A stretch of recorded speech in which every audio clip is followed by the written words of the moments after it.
প্রতিনিয়ত সূক্ষ্ম সূক্ষ্ম প্লাস্টিকের কণা কিছুটা চুপিসারি ঢুকে পড়ছে আমাদের শরীরে, বাসা বাঁধছে একেবারে স্থায়ীভাবে।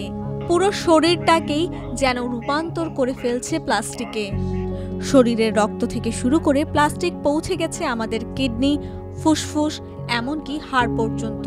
প্রশ্ন হলো, এই প্লাস্টিকগুলো শরীরে গিয়ে কি করছে? প্লাস্টিকের কণাগুলো খুব সূক্ষ্মভাবে জায়গা করে নিচ্ছে আমাদের খাবারে।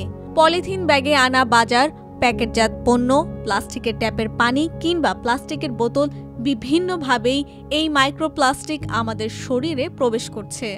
যেমন শুধু 1 লিটারের প্লাস্টিকের বোতলেই থাকতে পারে 2,40,000 পর্যন্ত মাইক্রোপ্লাস্টিক। গবেষণা বলছে আমরা বছরে গড়ে প্রায় 52,000 মাইক্রোপ্লাস্টিক খেয়ে ফেলতে পারি।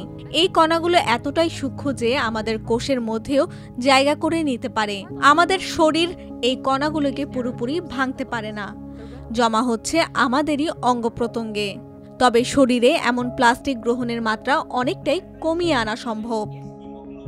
গবেষণা বলছে 1990 সালের চেয়ে 6 গুণ বেশি প্লাস্টিক খেয়েছে 2018 সালের মানুষ। মাইক্রোপ্লাস্টিকগুলো ঢুকে পড়ছে শিল্প এলাকায় চাষাবাদ করা ফসলে। ফলমূল, শাকসবজি, দুধ, ডিম, মাছ, কোনো কিছুই এ থেকে বাদ নেই।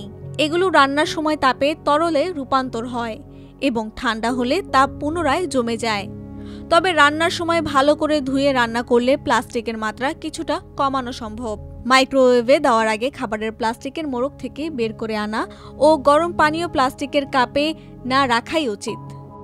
ট্যাপ কিংবা বোতল, এখানে রাখা পানিগুলি মাইক্রোপ্লাস্টিকের বড় উৎস।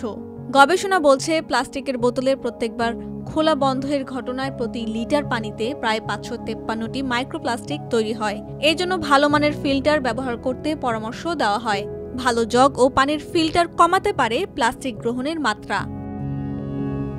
গবেষণা বলছে প্লাস্টিকের প্যাকেট আমরা কাঁচি, হাত, ছুরি কিংবা ঢাকনা ঘুরিয়ে যেভাবেই খুলি না কেন, প্রতি সেন্টিমিটারে তৈরি হয় প্রায় 250 মাইক্রোপ্লাস্টিক। এমনকি মেলামাইনের পাত্রগুলো যত পুরনো হতে থাকে তার থেকে আরও বেশি মাইক্রোপ্লাস্টিক বের হতে পারে।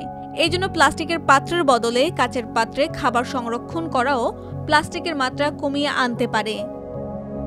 আমরা যে প্লাস্টিকের চপিং বোর্ড ব্যবহার করি সেটার প্রতিটি স্লাইসে বের হতে পারে আনুমানিক 100 থেকে 300টি মাইক্রোপ্লাস্টিক। এছাড়া রান্না করতে আমরা যে নন স্টিকি রান্নার বাসন ব্যবহার করি তাতেও তৈরি হয় প্রচুর পরিমাণের মাইক্রোপ্লাস্টিক। এগুলো ব্যবহার না করতে পরামর্শ দিয়েছেন গবেষকরা। প্লাস্টিকের কণাগুলো আমাদের শরীরে যে সরাসরি রোগ সৃষ্টি করতে পারে কিনা তা এখনও নিশ্চিত নয়। তবে প্রদাহ, হৃদরোগ, ডিমেনশিয়া, ক্যান্সার ও বার্ধক্য বাড়ানোর সঙ্গে ঘনিষ্ঠভাবে জড়িত।